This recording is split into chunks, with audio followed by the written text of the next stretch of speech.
Ferreros. I'm the Grants Fund Manager and Head ng Institutional Advancement Program Office ng Don Bosco School of Theology. I'm married, but I'm a widow now, 5 years. He died in 2019, Merkel skin cancer.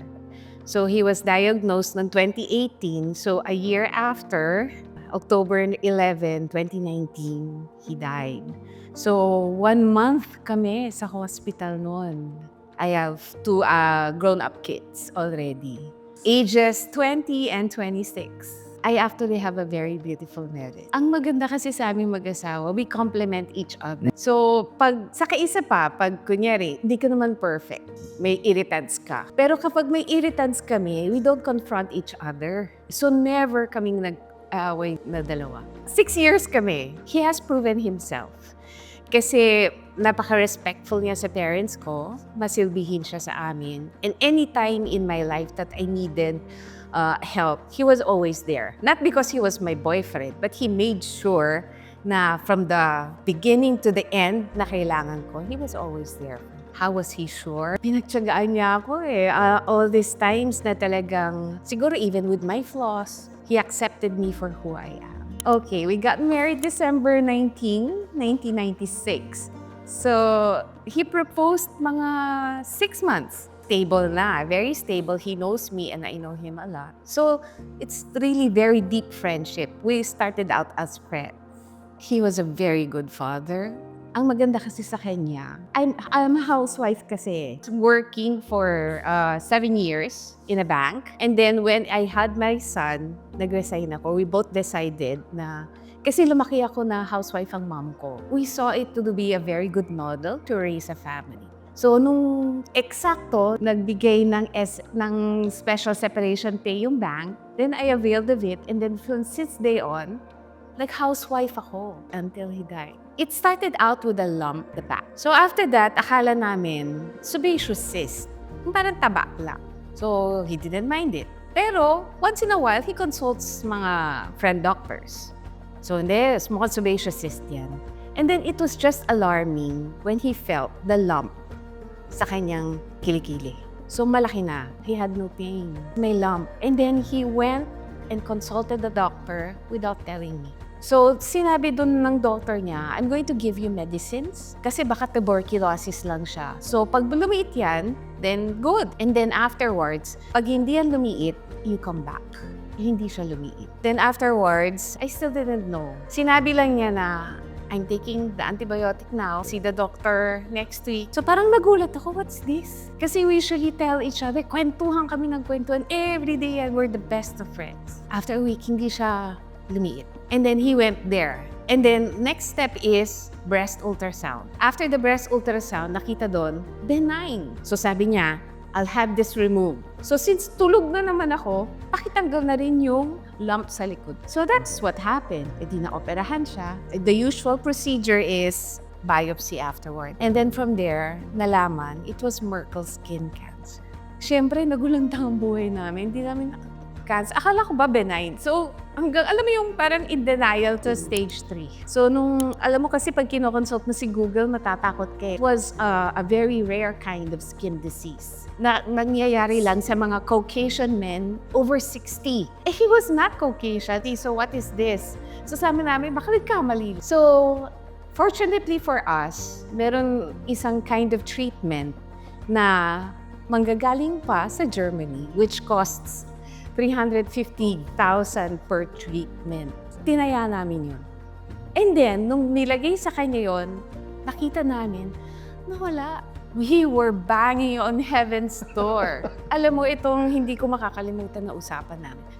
Kasi yung malaman mo, you're in limbo with everything that's happening. There's uncertainty and there's so much fear. There's so much anxiety. Teka muna, hindi totoo to. In denial ka pa, hindi totoong nangyayari to. Baka naman mamaya, nagkamali lang sila ng bigay. Ibang pasyente ang may sakit nito. Dumaan kami sa stage of denial. Rare pa siya. Tapos meron dun yung iniisip namin, in the end, what if it is really cancer na talagang mabigyan at mawawala ka? You know, yung time na yon, hindi kami nag-uusap, pero pag magkahiwalay kami, we had each other's thoughts. Sa akin, ang fear ko, Lord, ang bata ako naman mabiyuda, huwag naman. Siya, ang fear naman is, Lord, gusto ko naman makita yung mga anak ko paglaki.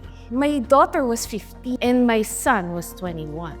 So gusto niya makitang lumaki. Saka gusto pa rin niya ako makasama. When we were together, we prayed. We made a pact. We were praying. Ang pact namin, whatever happens, hindi tayo magtatampo kay God. Through prayers, everything was done through grace. So I was very active in my faith and so was he. And this was a real test. Kasi parang masasabi mo, okay, you really love me? What if I did this? Would you still? Diba? So that was the period of time that testing of faith talaga. I had a miracle in my life. My mother had sepsis. Yung kanyang results ng blood exam, lahat naka-highlight. Malapit na. When she was prayed over by the tilma of Our Lady of Guadalupe, the miracle of it all, the next day, that was the miracle that I experienced myself. Lord, you gave me a miracle. You can give me another miracle. So I claimed it because I know God is a God of miracles. And He heals. So doon, in the ICU, 1 month kami doon. So nakalimang treatment, 350 times 5. And then, nung papasok na kami sa ICU, kasi unti-unti na nawawala yung mobilization niya. Pagdating ng treatment niya, nawawala, nilipat sa iba. Nawawala, yung huling lipat sa ulo.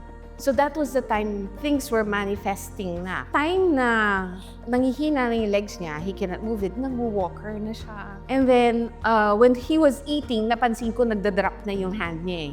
Nakita ko sumusubo na siya pag ganun. Sabi ko, oh my gosh, umaakyat na. Sabi ko, I have to bring him to the emergency room na. So, nung time na yon, nung pagdating sa, I had to decide immediately kasi sabi ng doctor, baka Guillain-Barré syndrome. GBS kasi, unti-unti nawawala yung function ng mga muscles mo. And the last one is, lungs kasi is a muscle. So yun yung huli, malulunod na lang siya. So that was the idea, that was the scene presented to me. So sabi niya, I have to decide immediately or else things will be too big. Decide on the treatment is for 850,000 yon, yung treatment na yon. So blindly, okay. Ang choice niya, syempre gusto namin. He wants to live. So blindly, until yun, binigay 850. And then days after, kasi nag-coma na siya. And sure enough, he recovered. But after 2 days, nag-coma na ulit siya. And lo and behold, ito na. Coma na. And then after that, wala nang movement. And then, ginather na kami ng doctor and told us, your husband is in the crossroad. One path is he will be a vegetable. Then the other path will be he will die. Alam mo, hindi pa rin nawala yung faith ko doon. Nasabi ko, I have my community praying with me and I have my faith. So in this end, sabi ko, I wanted to tell God, Lord, I will not give up. I will be like that woman. Be recognized as somebody with great faith. I believe in you. You are the God of miracles. Yun pa yung kiniklaim ko. But at the back of my head, parang sinasabi na, may Diyos ba talaga? During those times that I pray, may bumubulong. Sigurado ka bang naririnig niya yung mga panalangin mo? So nung time na yon, so I had to choose between fear or faith. Alam mo, in that moment, I said, Lord, I will continue to believe in you. No matter what. Sabi ko, alam ko kaya mo to God of miracles ka, di ba? Alam mo kasi bilang mother, I wanted to protect my kids. Kasi ang sakit. Sabi ko sa sarili ko, I will only give up when God says so. Alam ko trials. I know the trials purify. Alam mo, ang sakit kasi kapag nakakita ka ng, ako lalo na for myself, pag nakakita ako ng matandang lalaki sa babae na mag-asawa, sakit. It is a dream, my dream, to grow old with Him. Kaya masakit to experience it every day. Na unti-unti siya nawawala. But I never gave up hope. But katulad na sabi ko, I would only say, give up when God says so. So that day came. October 11, morning, I got a call. I was at home kasi my brother-in-law wanted me to rest for the night kasi I usually have guests in the morning. So, parang sabi ko, ewan ko siguro it's God's grace or I don't know if I was in denial. Wala akong naramdaman He passed away. So, I woke up my kids. Let's go to the hospital. Wala na si Papa. So, I was holding my kids. And alam mo ba, pray over pa namin that we surrender him to you. Pero no tears. I guess it was God's grace holding me. Even during his cremation, his burial, no tears. Kaya nga sabi ng mga friends ko, May, hindi ka umiiyak. I couldn't figure it out yet. Pero alam mo yung buhos nung tears ko was siguro yung day na nilagay na namin siya sa yung internment. Wala na talaga. And then days after na when you wake up, nothing there. At that time, I was the one who's strong. This time, ako yung afterwards, nung bumaba na lahat ng emotions. Doon ako iyak na iyak. Sa lahat ng first birthday niya. Pero alam mo, nung day mismo ng birthday niya, kasi nagpa-reserve na ako eh. So, we also celebrated it na magkakayakap na kaming tatlo. May nakaramdam kami ng kasmell kaming napakabango. Inikutan kaming tatlo, so I knew in my heart was there. So, naramdaman namin siya doon. Alam mo, binabalik-balikan ko yung day na pact namin, hindi tayo magtatampo. No matter what. Alam mo, sabi ko, in my mind, I'd say, hindi ako magtatampo. Pero yung emotions ko, nandun yung galit, nandun yung sabi ko, I was in so much pain that in my end, di ako magtatampo. Alam mo, sila ang nagsabi sa akin, or a friend told me, May, it's okay not to be okay. And it was only then, sobrang hagulgo, doon ako nag-grieve. And then I ask, nagtatampo ba ako? Once in a while, I said, nagtatampo ba ako? And then I realized, hindi ako nagtatampo. Alam mo kung bakit? Kasi pag nagtatampo ka, lumalayo ka kay God. Hindi ako lumayo. Pero nagtanong ako, Lord, bakit? Bakit mo siya kinuha? Ang daming nag-aaway dyan. Ang daming gusto maghiwalay eh. Bakit? Lord, bakit? Alam mo ang tanong, sinagot niya eh. Pero yung sagot niya, tanong din, pinabayaan ba kita? I look back. Alam ba yung bill namin sa hospital? 5 million, pero lahat yun sinagot ng company. Yung community ko, yung miski yung damit na isusuot ko sa cremation niya.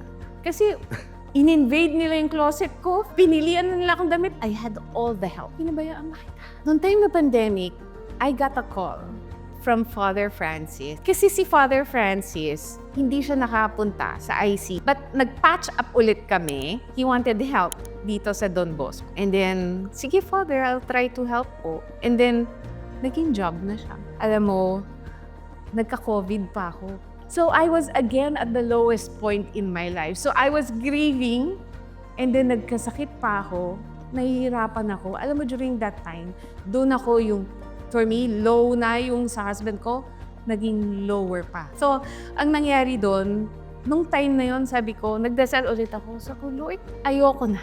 I submitted na, pagod na ako, Lord, hindi ko na to kaya. Pagod na ako. Pero kung gigisingin mo ako, bukas ng umaga, bigyan mo ako ng panibagong lakas. Itong panibagong buhay ko, ibibigay ko to sa'yo sa pagsisilbi, sa pamilya ko, saka sa trabaho. To the rest is history. Alam mo, dun sa naranasan ko during the COVID, dun ako naging grateful. You will be grateful for each air that you breathe. Dun ko din na-realize na at the end of your life, dalawa lang ang iisipin mo. Pamilya ko lang ang maiisip ko sa Diyos. Then after that, I am grateful for everything that comes my way. Hindi ko kaya ang mga bagay-bagay sa sarili kong lakas. Pero yung extension pala ng strength na yun, pag nagdadasal ka, yung strength mo ay na-extend eh. Ngayon may kaagapay ka na. Alam mo, parati kong naiisip. Si Jesus naman, hindi niya nireject yung cross niya, di ba? In-embrace pa nga niya. May cross ako na dinadala. Ine-embrace niya yung cross. At si Mary, hindi naman iniwan si Jesus eh, nung time na dinadala niya yung cross. So sa cross ko, kasama ko si Jesus, kasama ko si Mary. So saan pa ako matatakot? For me, to live is Christ, is to die is gain, sinabi ni St. Paul. Habang buhay ako, itong buhay na to para sa'yo. Pero pag kinuha mo na ako, mas masaya ako kasi kasama na kita. Masakit man sa atin, pero yung strength mo mag-i-end at a certain point eh. Si God ang magtutuloy nun. So now, na naranasan mo lahat, you can easily care for other people. You can easily be compassionate to people kasi alam mo yung naranasan nila. At yung mga hindi pa nakakaranas, ayaw mong maranasan nila yun kasi napakasakit. You give them hope na this is not the end of it. Things will be better. yung sinasabi parati ni Lord sa atin, be not afraid. Naintindihan ko lang, yun noon kasi walang dating yan sa akin eh. Okay, ilang beses niya sinabi sa Bible, be not afraid. Pero narinig ko lang yun eh. Ngayon naranasan ko siya. Totoo siya sa mga sinasabi niya. Na kahit na yung fears ko, Lord, paano na yan? Anong gagawin ko? May tuition yung anak ko next month. Saan ko kukunin? Oh Lord, paano yung ganito? Be not afraid. May biglang dadating. Yung pain kasi, sometimes sinasabi ng Lord, take this cup of suffering from me. Pero hindi niya tatanggalin. Alam mo, sasabihin niya, kasama mo. I'll be with you through the pain. Yun ang assurance ko. Hindi kita iiwan. Hindi mo man kaya ma-bear yung strength mo, siyang magtutuloy nun sa'yo. And you will be with God's grace. Itatawid ka niya. I'm very much at peace because I'm dependent on God. For each thing na may fear ko, parang niya sabi, kailan kita pinabayaan? It's always a reminder for me. Saka yung sa akin, isang verse ko kasi is, walk by faith, not by sight. Thank you.